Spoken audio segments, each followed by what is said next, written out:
Welcome dear students, our channel Azuto Education. Today we will discuss Rolle's theorem, its statement, geometrical interpretation, or you can say geometrical proof of Rolle's theorem. बेटा Rolle's theorem पढ़नी है तो आप थोड़ी सी basic बातें revise कर लेते हैं और एक दो कंसेप्ट नया सीख लेते हैं जिसकी जरूरत पड़ेगी। सबसे पहली बात, आपको 11th क्लास में स्ट्रेट लाइन में पढ़ाया जाता है slope of a line. Slope of a line, किसी भी लाइन का स्लोप।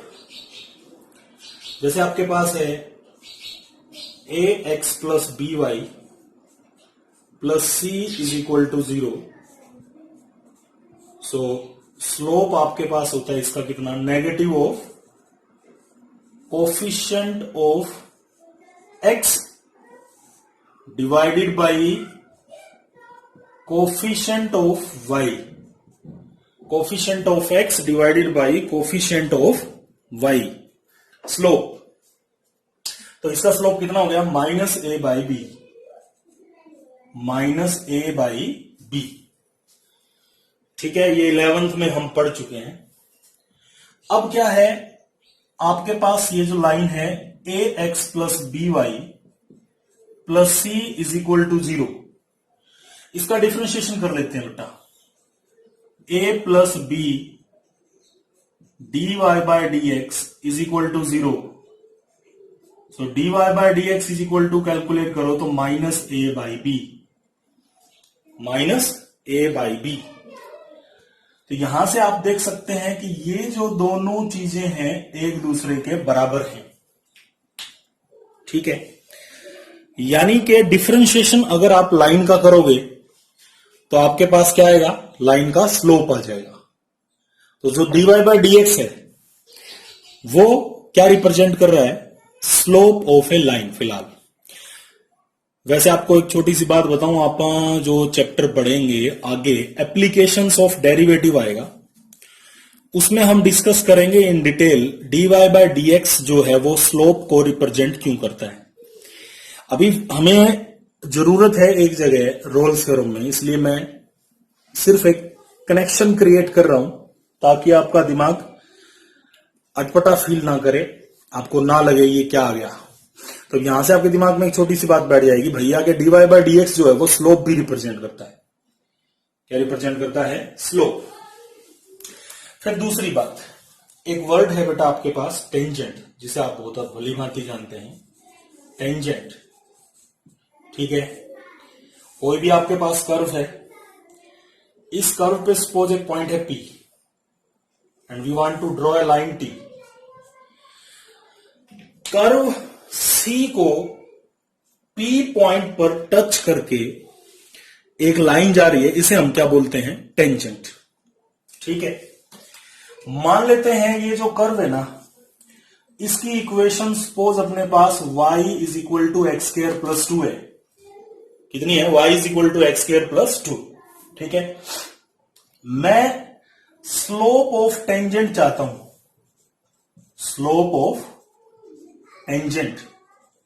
तो क्या करूंगा, मैं इसका डिफरेंशिएशन कर लूंगा dy बाई डी एक्स। तो ये कितना हो जाएगा आपके पास, 2x, ठीक है। और मान लेते हैं कि ये जो पॉइंट है यहां, ये 1,5 है।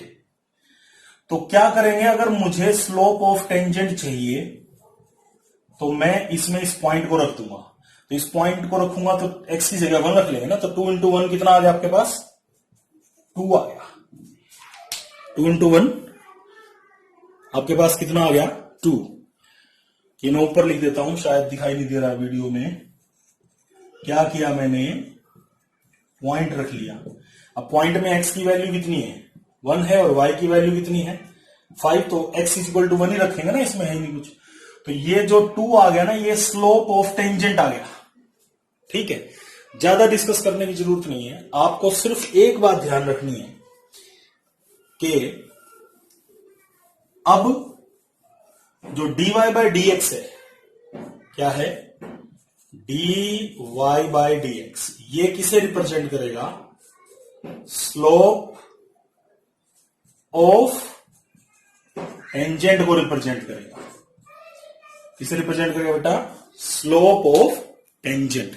वहां मैंने दिखाया भी, देखो ये लाइन का अपन ने डेरिवेटिव किया था, तो जो वैल्यू आई वो किसके इक्वल आई, स्लोप के। तो dy बाय dx यहां किसको रिप्रेजेंट कर रहा है, स्लोप ऑफ टेंजेंट। किसी भी कर्व के ऊपर खिंची टेंजेंट का स्लोप अगर कैलकुलेट करना है तो उस टेंजेंट का डिफरेंशिएशन, उस कर्व की इक्वेशन का डिफरेंशिएशन कर दो, तो अपने पास क्या आ जाएगा, स्लोप ऑफ टेंजेंट। यहां आपको सिर्फ इतना ही पढ़ना है।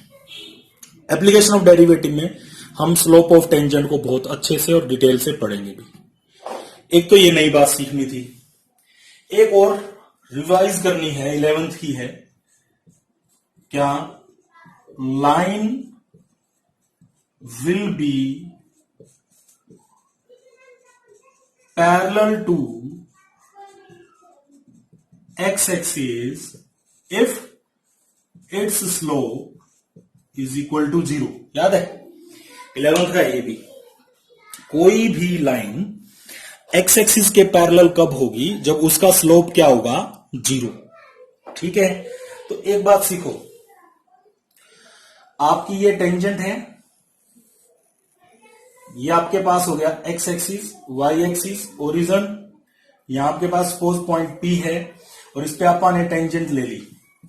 तो ये टेंजेंट एक्स एक्सिस के पैरेलल कब होगी, टेंजेंट भी तो लाइन है, टेंजेंट एक्स एक्सिस के पैरेलल कब होगी, जब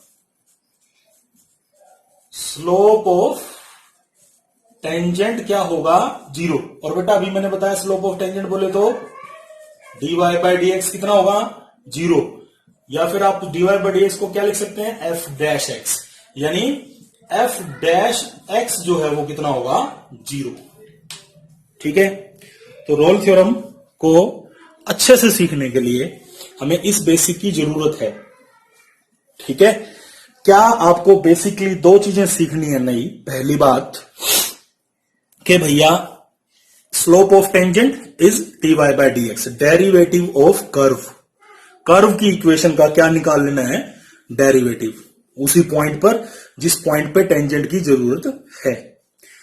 दूसरी बात, टेंजेंट एक्स एक्सिस के पैरेलल कब होगी, जब उसका स्लोप क्या होगा, 0। स्लोप बोले तो dy बाय dx, यानी dy बाय dx क्या होगा, 0, यानी f डैश x क्या होगा, 0। ठीक है, अब हम रोल्स थ्योरम की स्टेटमेंट पढ़ेंगे। Okay, what is the statement of Rolle's theorem. ठीक है, सपोज आपके पास एक फंक्शन है, late f(x) is a function of x, मान लेते हैं x का फंक्शन है f(x) कोई, such that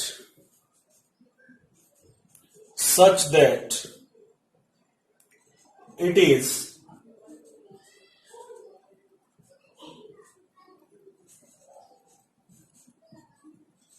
continuous, if it is continuous in closed interval ab। एक बार मैं लिख लेता हूं, ठीक है, फिर हम डिस्कस करेंगे इसको। Continuous in closed interval ab and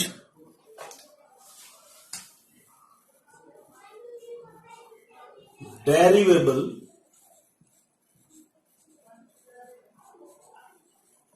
in open interval a comma b, derivable in open interval a comma b,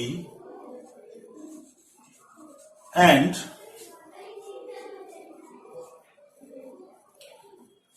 f of a is equal to f of b, f of a is equal to f of b,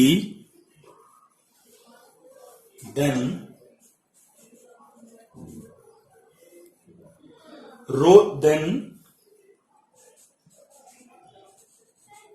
there exists at least one point, then there exists at least one point C such that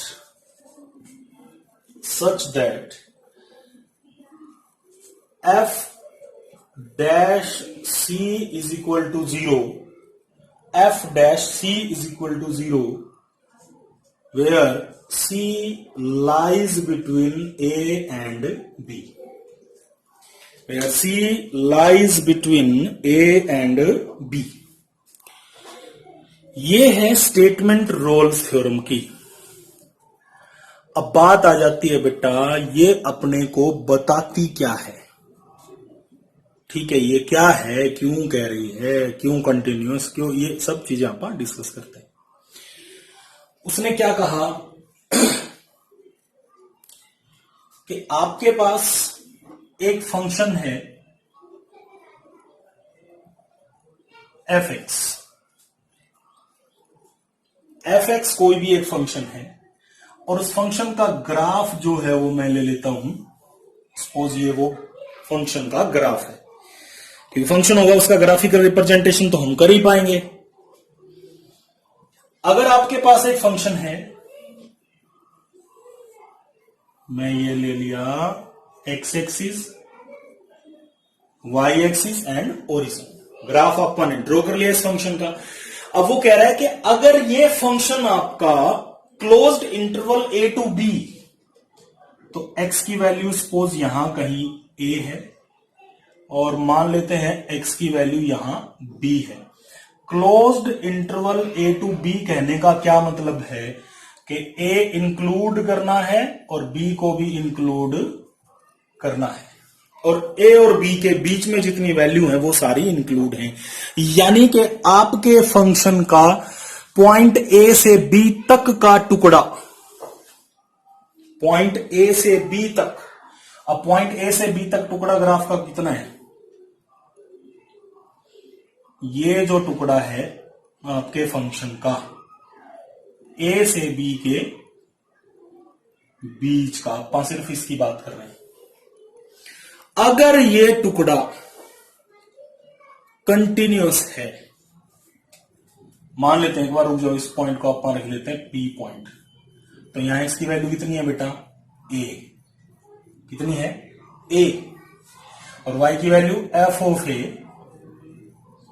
क्योंकि आप y is equal to f x लिखेंगे, x is equal to a है और आपको y पता करना है, तो अपन y की वैल्यू कैसे पता करते हैं? फंक्शन में x की जगह ए रख लो, तो y की वैल्यू कितनी होगी बेटा? एफ ऑफ ए।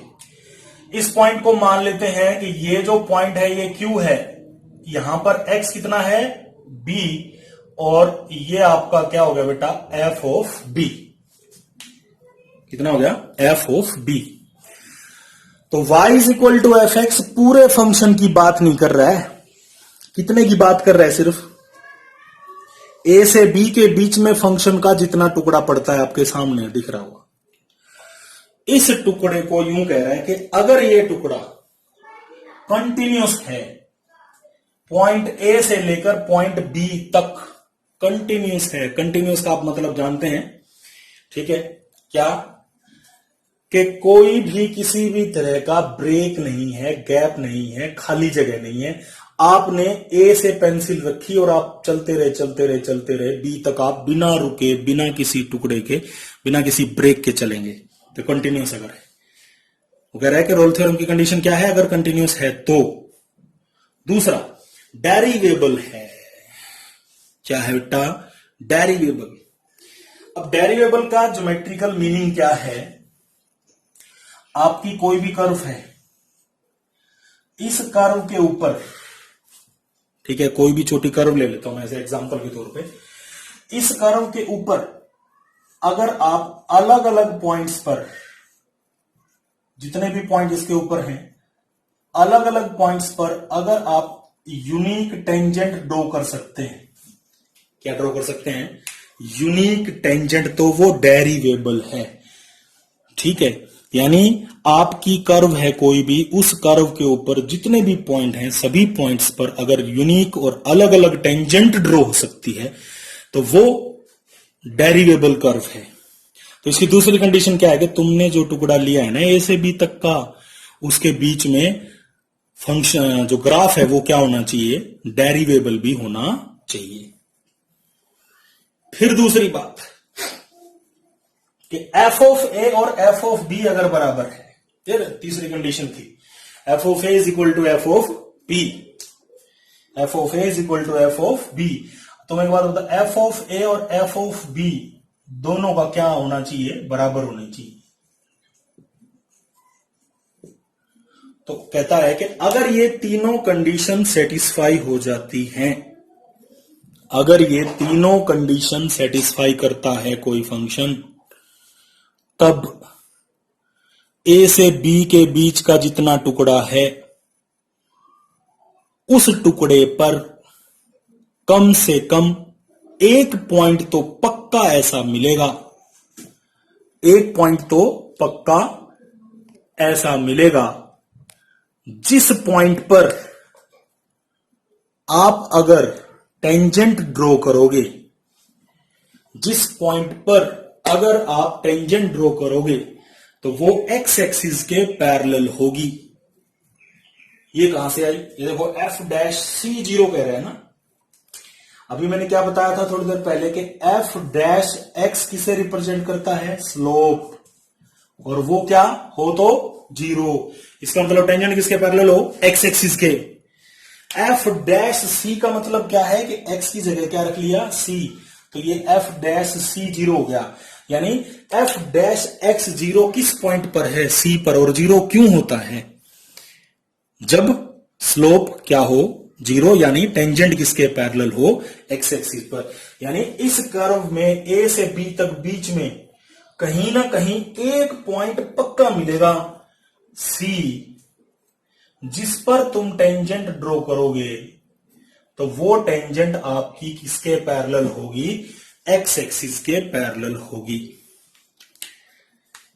तो ये ग्राफिकल इंटरप्रिटेशन है। और अगर टेंजेंट एक्स एक्सिस के पैरेलल होगी तो टेंजेंट का स्लोप कितना होगा बेटा, जीरो। अब बेसिकली हम इस थ्योरम में करते क्या हैं, पहली बात, हम दिए गए फंक्शन के ग्राफ में पॉइंट ए से पॉइंट बी के बीच के टुकड़े में एक ऐसा पॉइंट खोज रहे होते हैं जहां टेंजेंट किसके पैरेलल है, एक्स एक्सिस के। लेकिन वो पॉइंट हम खोज कब पाएंगे, जब ये तीन कंडीशन सेटिस्फाइड होंगी। फंक्शन ए से लेके बी तक ग्राफ जो है वो कंटिन्यूअस होना चाहिए, लगातार।